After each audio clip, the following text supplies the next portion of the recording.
What's up, old school homies?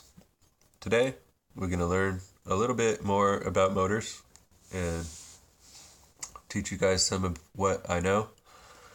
In the last video, I revealed that if you want a larger piston in your motor, it will make more power. This is really the biggest key there is to the whole equation. Creating a larger explosion to make more power. So, increasing the displacement of your engine is the end all, right? Yeah, it is. So, why don't you just buy a bigger engine? You should, if that's what you want. If you want more power, buy a bigger engine, right? Well, if you're racing in a certain class, there'll be a 250 class, a 450 class, there'll be a stock class, and then there'll be an open class. So if you want to go into the open class where you can modify your engine however you want, you can't just buy a bigger engine. You have to just use the same engine that everybody else has, and you can do whatever you want to it. And people love doing this.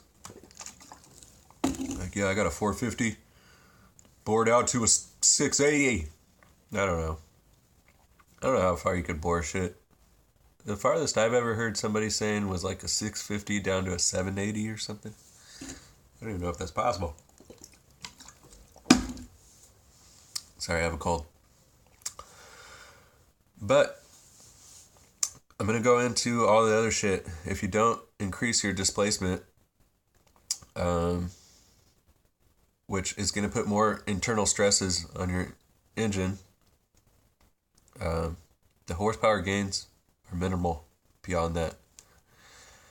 What they are horsepower shifts. You get either high-end horsepower or low-end horsepower, and these are important for different racetracks. If I had a really long racetrack, like, say, Lake Elsinore or even Star West, that's kind of a long track, isn't it? I actually went on the Star West track once. I don't ride big bikes. I don't ride dirt bikes at all anymore.